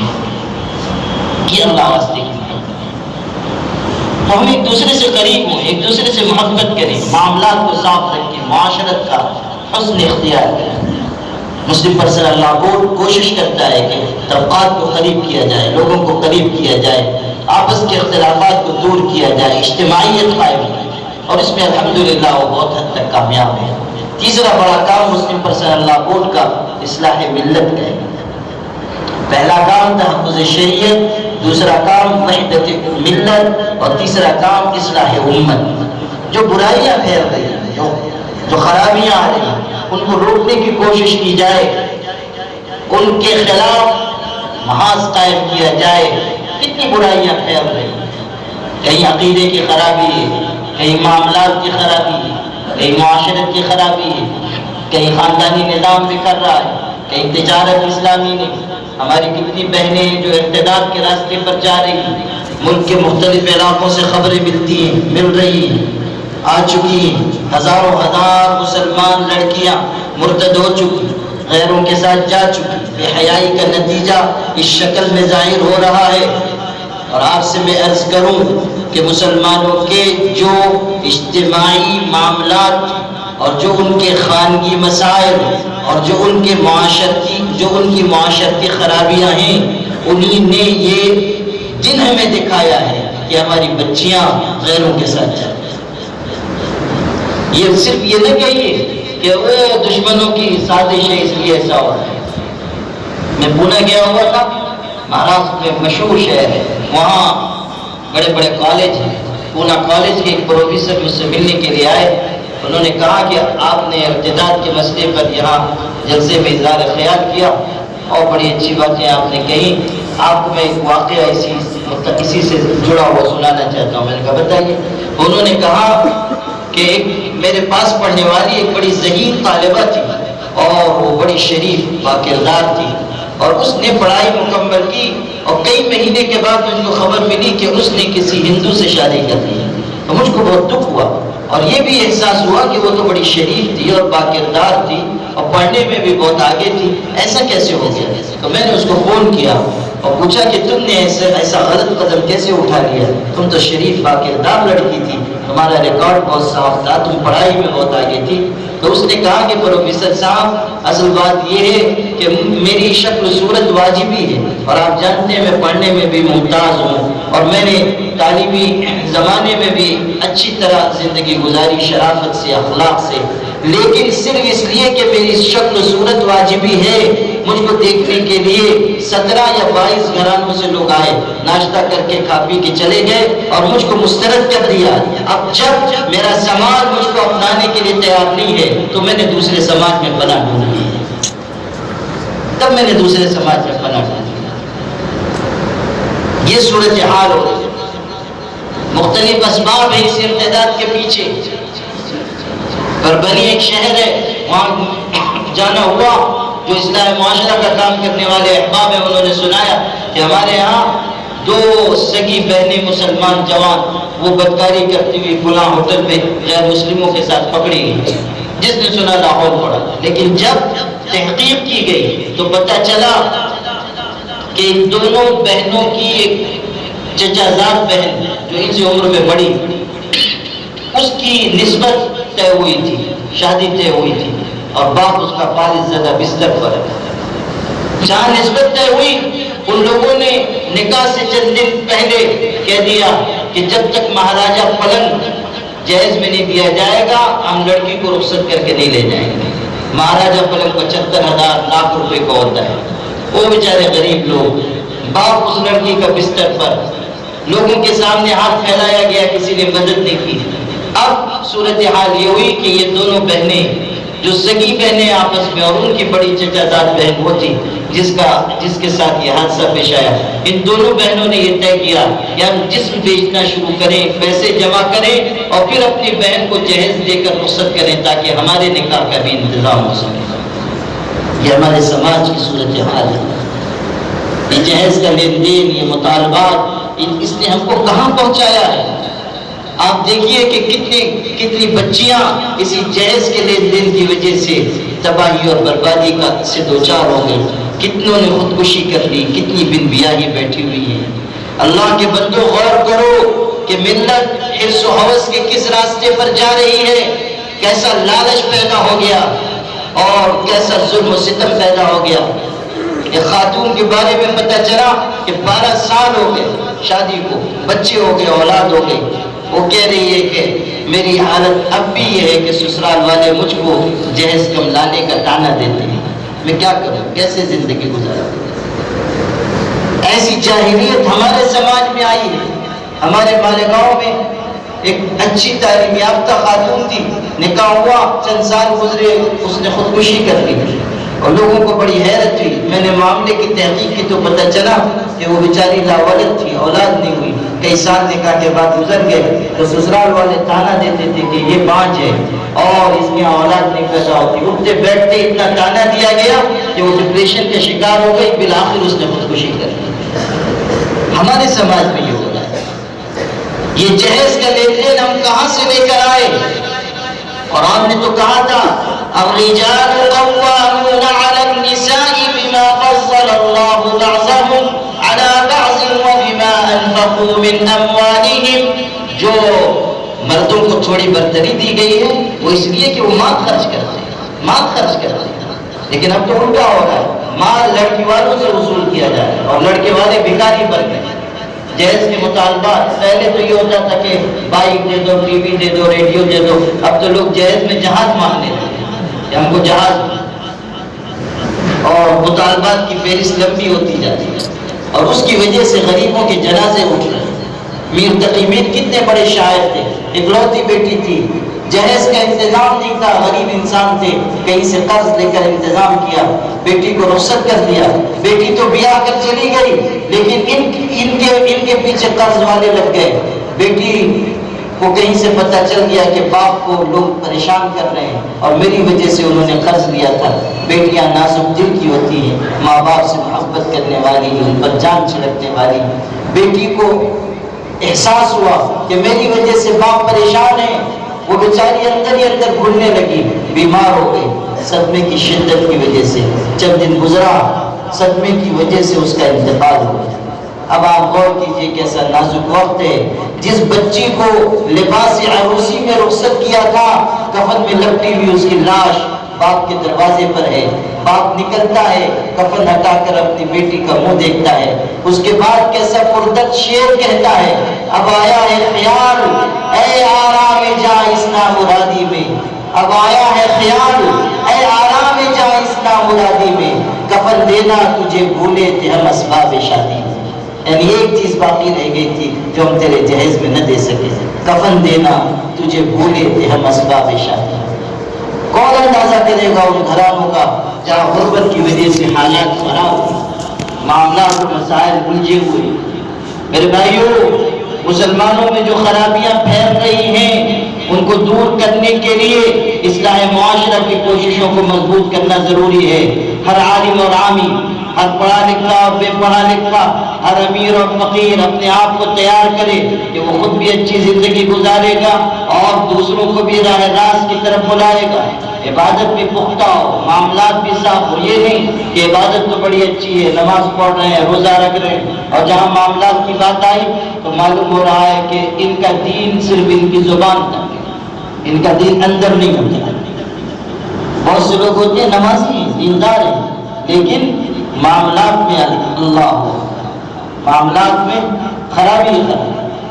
حکیم الامت مولانا اشرف علی تھانوی رحمۃ اللہ علیہ نے لکھا کہ انگریزوں کے زمانے میں ایک مسلمان ڈپٹی کلکٹر تھے، بڑے منصب پر تھے اور بڑے پابند، نماز روزے کے بڑے پابند، اور فجر کی نماز پڑھنے جو جاتے تھے اشراق تک مسلی پہ رہتے تھے اور ذکر وظیفے میں لگے رہتے تھے.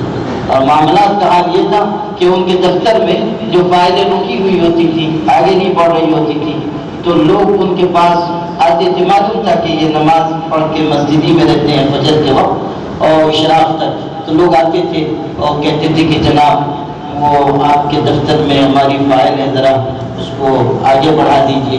تو وہ بیچارے چونکہ وظیفہ پڑھ رہے ہوتے تھے تو وہ ہاتھ کے اشارے سے بتاتے تھے اس طرح، یعنی 300 روپے رکھ دو تو کام ہو جائے گا. تو وہ بیچارہ سامنے والا 2 بتاتا تھا کہ 200 لے لیجیے تو کام بنا دیجیے. وہ کہتے تھے نہیں 250 دے دیجیے. یہ سب اشارے کے نام ہے، چونکہ وظیفہ پڑھ رہے ہیں نا، ذکر کر رہے ہیں تو جنت میں جانا ہے، تو اس لیے وہ ذکر وظیفے میں بھی ہیں اور رشوت کا سارا معاملہ بھی طے ہو رہا ہے خانہ خدا. اور جب طے ہو جاتا تھا تو ان کے مسلح کے نیچے ہی پیسہ رکھ دیا جاتا تھا، یعنی من مسلح ادھر اترا، وظیفہ ادھر مکمل ہوا، اور اس کے بعد پھر وہ سمیٹ سماٹ کے لے کے گئے اور جس کی فائل تھی اس کو آگے بڑھایا. یہ کون سا دین ہوا؟ دین تو معاملات کی صفائی سکھاتا ہے. ایک آنا بھی ہمارا کسی کے ذمہ باقی نہ ہو، کسی کا حق ہمارے اوپر نہ ہو. معاملات کو صاف رکھے بغیر اللہ کی بنائی ہوئی جنت میں ہم داخل نہیں ہو سکتے. حضور صلی اللہ علیہ وسلم فرما رہے امت کا مخلص وہ ہے پہاڑوں جیسی نیکیاں لے کر آئے گا لیکن شتم ھذا، قذف ھذا، اکل مال ھذا، اس کو گالی دی، اس کو برا بھلا کہا، اس پہ تہمت لگائی، اس کا مال کھا لیا. ہوتا ہے نا کہ بازو والے کی زمین دبا دی اور عمرہ کرنے چلے، اور ذرا بڑی زمین ہوئی تو حج کرنے جانا پڑا، اور اس کے بعد پھر سمجھ رہے ہیں کہ ہم بالکل پاک صاف ہو گئے. ایسے کام چلنے والا نہیں ہے. قیامت کے دن نیکی دینی پڑے گی اور حق والے آتے جائیں گے، نیکیاں بڑھتی جائیں گی یہاں تک کہ نیکیاں ختم ہو جائیں گی، حق والے باقی رہیں گے. اللہ کے فرشتے پوچھیں گے اب کیا کیا جائے، تو ارشاد ہوگا کہ اس کے اوپر ان کی برائیاں ڈالو.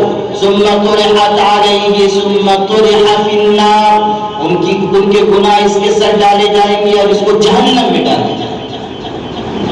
پہاڑوں جیسی نیکیاں لے کر گیا لیکن یہ حشر ہو، اس لیے کہ معاملات صاف نہیں، معاملات صاف نہیں.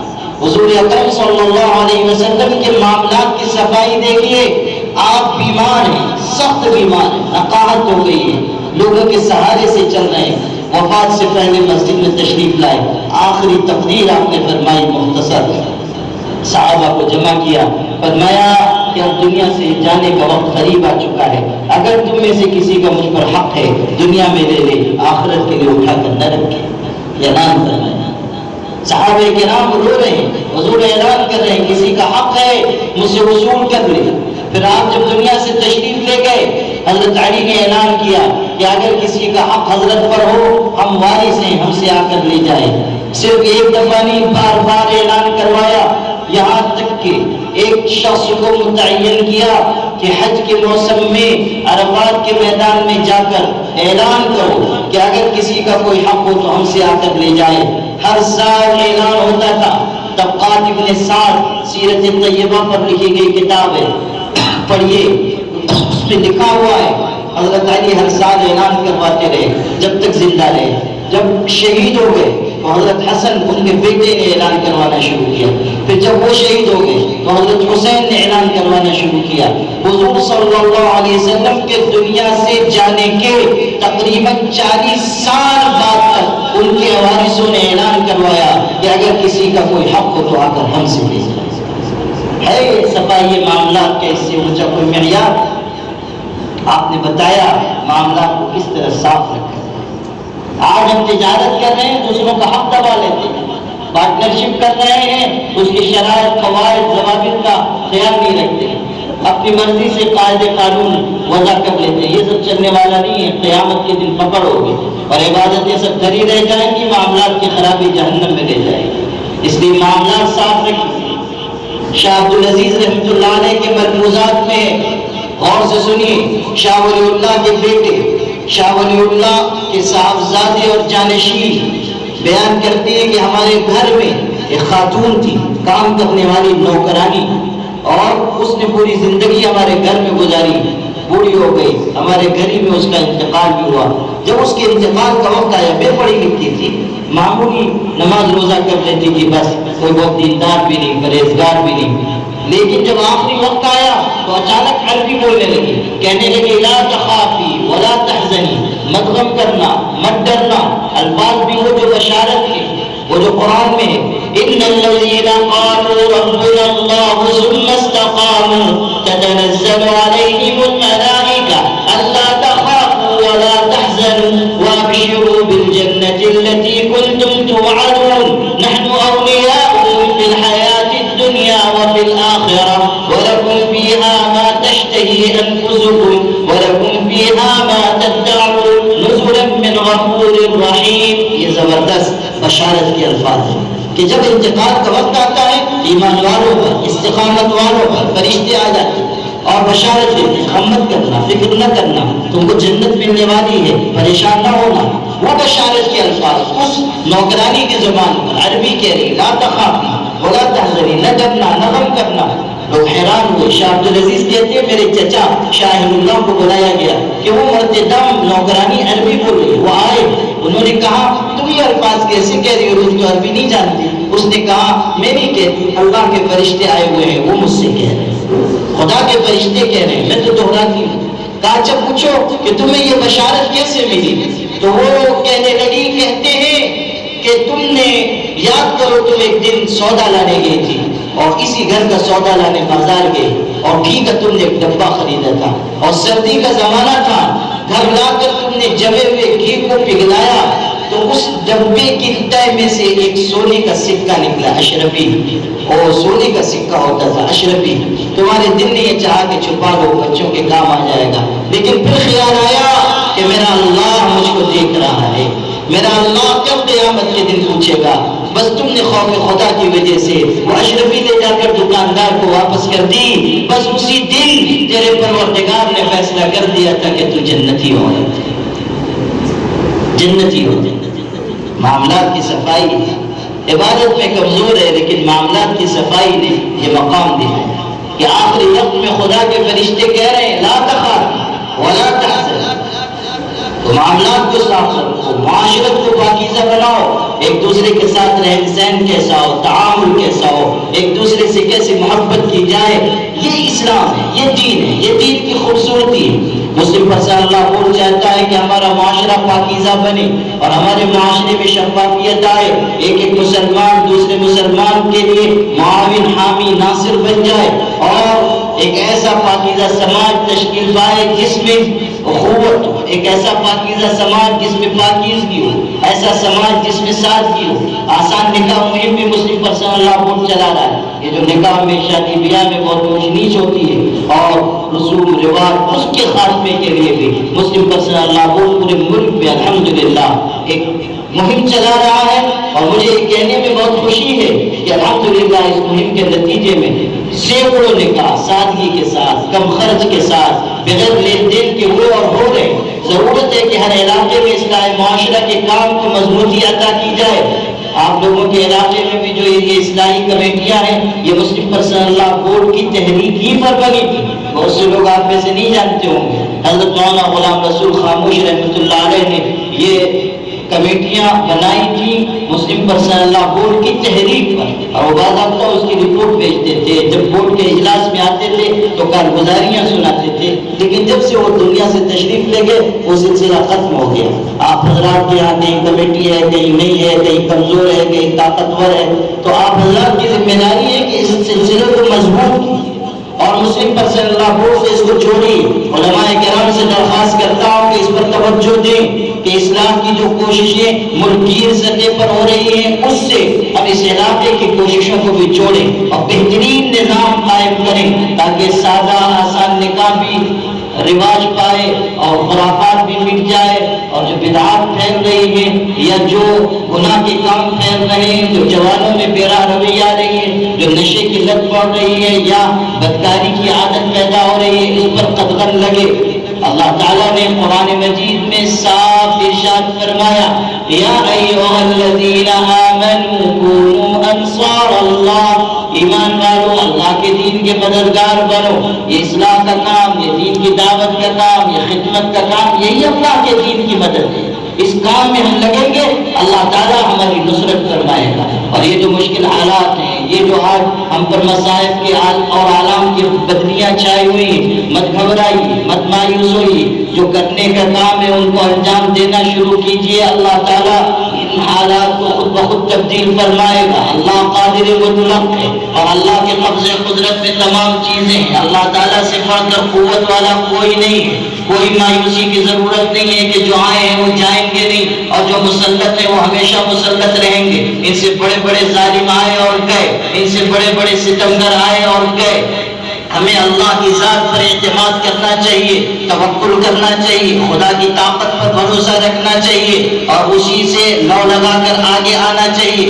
وما لنا الا نتوکل علی اللہ وقد ہدانا سبلنا ولنصبرن علی ما آذیتمونا وعلی اللہ فلیتوکل المتوکلون۔ اللہ پر بھروسہ ہو، اللہ پر اعتماد ہو۔ پیغمبروں کی زبان سے کہلوایا گیا کہ ہمیں کیا ہوا کہ ہم اللہ پر بھروسہ نہ کریں، حالانکہ راستے تو وہی دکھاتا ہے، اور ہم صبر کا راستہ اپنائیں گے اور ہمت کے ساتھ آگے بڑھتے جائیں گے اور اللہ کی مدد آئے گی اور اللہ کی نصرت اترے گی۔ اس لیے میرے بھائیوں، خوفزدہ نہ ہوئیے، حالات کے آگے ہتھیار نہ ڈالیے، اللہ کی ذات پر نگاہ رکھیے۔ خدا کے سوا چھوڑ دے سب سہارے کہ ہے عاجزی اور کمزور سارے۔ وآخر دعوانا ان الحمدللہ رب العالمین۔ اور کچھ ہے دعا؟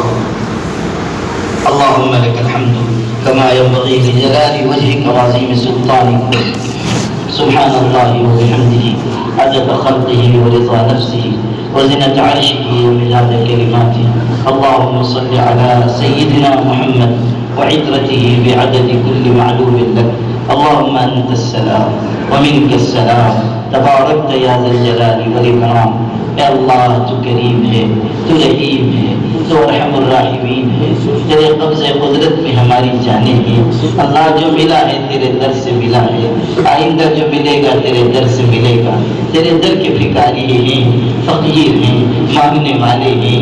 اللہ تیرے در پر ہاتھ پھیلا کر آئے ہیں۔ اللہ اپنے کرم سے تو ہم سب کی مغفرت فرما، اللہ معاف فرما، اللہ معاف فرما، اللہ معاف فرما۔ اللہ تو نے خود قرآن میں کہا ہے، لوگوں تم سب ہمارے در کے محتاج ہو، بھکاری ہو، گداگر ہو۔ اللہ یقیناً ہم تیرے ہی محتاج ہیں، تیرے بے بس بندے ہیں، ناتواں بندے ہیں، اللہ کمزور ہیں، گنہگار ہیں، گناہ کر کر کے دل کالے ہو چکے ہیں، نام اعمال کالے ہو چکے ہیں اللہ، مگر جیسے بھی ہیں تیرے ہی تو ہیں، تیرے در پر ہی تو آتے ہیں، تجھی سے مانگتے ہیں اللہ۔ کتنے ہی گنہگار ہوں مگر تیرے علاوہ آج تک کسی غیر کو ہم نے نہیں پکارا ہے، اور تیرے علاوہ کسی اور کے آگے ہم نے سجدہ نہیں کیا ہے۔ جب پیشانی جھکائی ہے تیرے ہی آگے، جب پکارا ہے تجھی کو پکارا ہے اللہ۔ اسی توحید کی برکت سے ہمیں معاف فرما اللہ، معاف فرما اللہ، معاف فرما اللہ، معاف فرما اللہ۔ بس تیرا ہی در جانتے ہیں، سب در چھوڑ کر تیرے در پر آئے ہیں، سارے آستانے چھوڑ کر تیری بارگاہ میں حاضر ہیں اللہ۔ تو ہم سب پر کرم فرما، رحم فرما، عافیت عطا فرما، نعمت عطا فرما، ہمت عطا فرما، جرأت عطا فرما، قوت عطا فرما، شوکت عطا فرما اللہ، غلبہ عطا فرما، اہل ایمان کو قوت عطا فرما، اس بستی پر رحمت نازل فرما، آئے ہوئے سارے بھائیوں کو قبول فرما، سب کی مغفرت فرما، سب کو پروانے جنت عطا فرما، سب کو پروانے جنت عطا فرما اللہ۔ تو ہی دینے والا ہے، تو ہی نوازنے والا ہے، زمین تیری ہے، آسمان تیرا ہے، چاند سورج تیرے ہیں، خالق تو ہے، مالک تو ہے، بحر و بر پر تیری حکمرانی ہے، پتا پتا بوٹا بوٹا ذرہ ذرہ تیرے نام کی تسبیح پڑھتا ہے، کائنات کا ایک ایک ذرہ تیرے حکم اور اشارے کا پابند ہے اللہ۔ فرشتے ہوں، جنات ہو، انسان ہو، سب تیرے آگے جھکے ہوئے ہیں اللہ۔ تجھ سے بڑھ کر کوئی نہیں ہے اللہ، سب تیرے آگے محتاج ہیں، پیغمبر تک تجھی کو پکارتے ہیں۔ یونس علیہ السلام نے مچھلی کے پیٹ سے تجھی کو تو پکارا تھا، کہا تھا لا الہ الا انت سبحانک انی کنت من الظالمین اللہ۔ اللہ موسیٰ علیہ السلام پر حالات آئے تھے، پریشان تھے، اپنے وطن سے نکل کر دوسری جگہ گئے تھے، ہاتھ پھیلا کر تجھی سے تو کہا تھا رب انی لما انزلت الی من خیر فقیر، کہ اللہ تیرے در کا فقیر ہوں، بھکاری ہوں اللہ۔ کائنات کے سب سے بڑے انسان ہمارے آقا نے بھی تیرے ہی آگے ہاتھ پھیلائے۔ جب بدر کی لڑائی ہونے والی تھی، حالات ناسازگار تھے، مسلمان تھوڑے سے تھے، کافروں کی افراد پڑ چکی تھی اللہ۔ اس وقت پیغمبر نے رو رو کر زمین تر کر دی تھی اور تیری بارگاہ میں عرض کیا تھا کہ ان تحتک هذه العصابہ لن تعبد فی الارض ابدا، کہ مالک اگر آج تو اس مٹھی پر جماعت کو ہلاک کر دے گا تو پھر روئے زمین پر کبھی تیری عبادت نہیں کی جائے گی اللہ۔ تجھی کو پکارا، پکارنے والوں نے تجھی کو پکارا، نبیوں نے تجھ کو پکارا، ولیوں نے تجھ کو پکارا، غوث و قطب و ابدال نے تجھ کو پکارا، اماموں اور عالموں نے تجھ کو پکارا، جاہلوں نے اور گداگروں نے تجھ کو پکارا اللہ۔ آج ہم بھی تیری بارگاہ میں حاضر ہیں، تجھ کو پکار رہے ہیں، فریاد لے کر آئے ہیں، گناہوں پر ندامت لے کر آئے ہیں اللہ۔ اس پورے مجمع میں کوئی ایک بھی ایسا نہیں ہے جو اپنی پارسائی کا دعویٰ لے کر آیا ہو، جو یہ کہنے آیا ہو کہ ہم متقی ہیں اللہ۔ سب ندامت لے کر آئے، سب شرمندگی لے کر آئے اللہ۔ اللہ گناہوں کے دفتر لے کر حاضر ہے، مگر جانتے ہیں کہ تو معاف کرنے والا ہے، اور قرآن میں پڑھ چکے ہیں کہ وَمَن يَغْفِرُ الذُّنُوبَ إِلَّا اللَّهُ، گناہ کو ہمارے علاوہ کوئی معاف نہیں کر سکتا اللہ۔ گواہی دیتے ہیں تو ہی بخشنے والا ہے، ہم سب کو اسی وقت معاف فرما اللہ، معاف فرما اللہ، مغفرت فرما اللہ، مغفرت فرما اللہ، مغفرت فرما اللہ، ہماری مغفرت فرما، ہمارے ماں باپ کی مغفرت فرما اللہ۔ ہمارے ماں باپ کا ہم پر بڑا احسان ہے، انہوں نے بھوکا رہ کر کھلایا ہے، پیاسا رہ کر پلایا ہے، گیلے میں سو کر ہمیں سوکھے میں سلایا ہے، نہ جانے کتنی راتیں ہمارے لیے بے آرامی میں گزاری ہے اللہ۔ اس مجمع میں علماء بھی ہیں، الفاظ بھی ہیں، طلباء بھی ہیں اللہ۔ ہمارے امی ابو نے تو اور بڑی قربانی دی، اپنی آنکھوں سے دور مدرسے میں پڑھنے بھیج دیا۔ امی ابو کو یاد آتی ہوگی، وہ تکیے میں منہ چھپا چھپا کر رو لیتے ہوں گے، صبح آٹا گوندتے گوندتے امی یاد کرتی ہوگی، سوچتی ہوگی میرا بچہ یہاں تھا، میں اس کے کپڑے بھی دھل دیتی تھی، بستر بھی بچھا دیتی تھی، سر میں تیل بھی ڈال دیتی تھی۔ مدرسے میں کون دیکھتا ہوگا، کون میرے بچے کی خدمت کرتا ہوگا، کیسے ننھے ننھے ہاتھ سے وہ بستر بچھاتا ہوگا، کپڑے دھلتا ہوگا، بخار کی شدت میں پکارتا ہوگا امی امی، کون اس کے ماتھے پر اور پیشانی پر ہاتھ رکھتا ہوگا۔ اللہ یہ سوچ سوچ کر ہماری امی کے مبارک آنسو آنکھوں میں گرتے ہوں گے۔ اللہ انہوں نے قربانی دے کر ہمیں عالم حافظ بنایا، تیری مسجدوں کے مصلی پہ کھڑے ہونے کے قابل بنایا، تیرے بندوں بندیوں کے سامنے دو لفظ کہنے کا اہل بنایا۔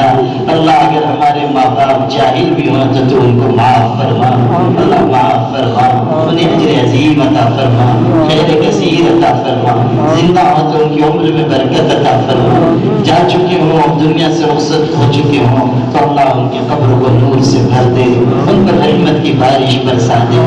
اللہ انسان کتنے ہی بڑا کیوں نہ ہو جائے، کسی منصب تک کیوں نہ پہنچ جائے، اپنے مرحوم ماں باپ کو نہیں بھولنے پاتا، خوشی غمی کے ہر موقع پر یاد آتی ہے۔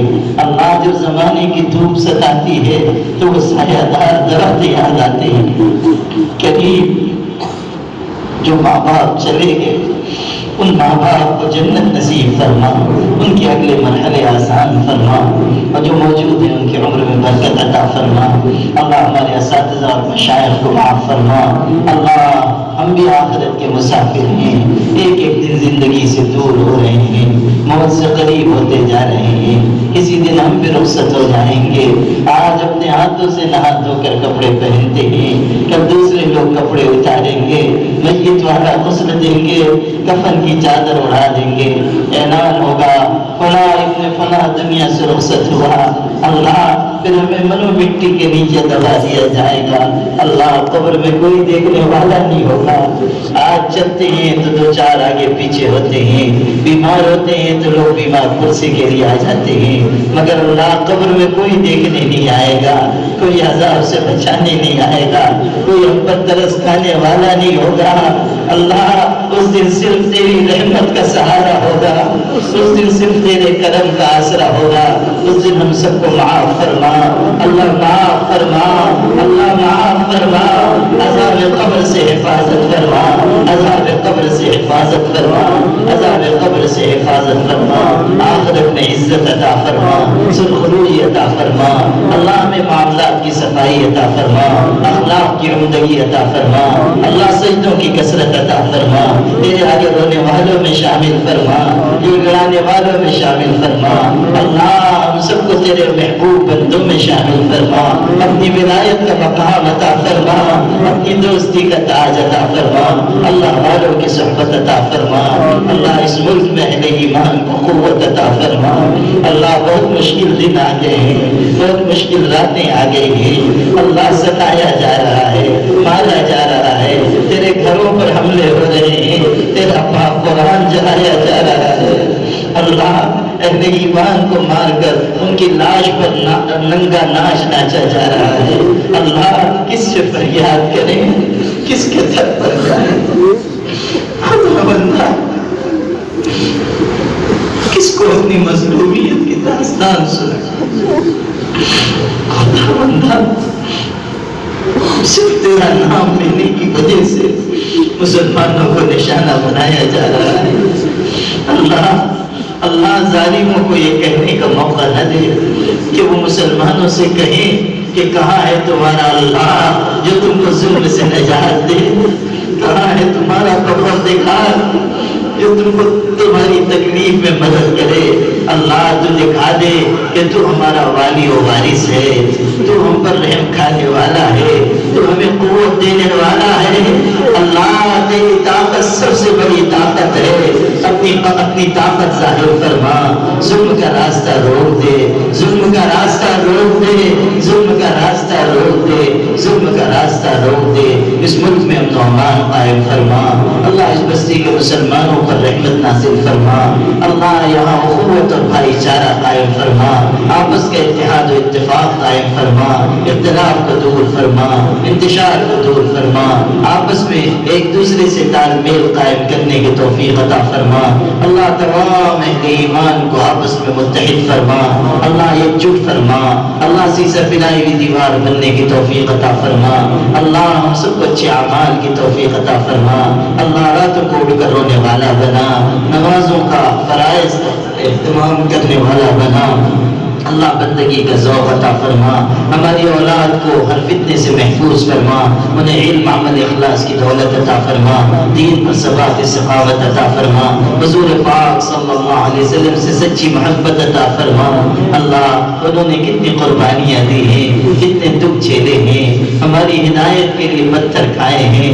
اللہ گھر سے نکلتے تھے لوگ کانٹے بچھا دیتے تھے، کچرا پھینکتے تھے، پتھر مارتے تھے، صبح کے گئے ہوئے شام کو آتے تھے، کہیں پتھر کا زخم لگا ہوا ہوتا، ننھی بیٹی فاطمہ آتی تھی، ابو کا ہاتھ پکڑ کر گھر میں لے جاتی تھی، گھر میں افلاس تھا، کوئی مرہم بھی نہیں ہوتا تھا، کھجور کی چٹائی جلاتی تھی، اس کی راکھ اپنے ابو کے زخم پہ رکھتی جاتی تھی اور روتی جاتی تھی، بابا کب تک آپ کو ستایا جائے گا، کب تک آپ کو مارا جائے گا، کب تک آپ کو دکھ دیا جائے گا۔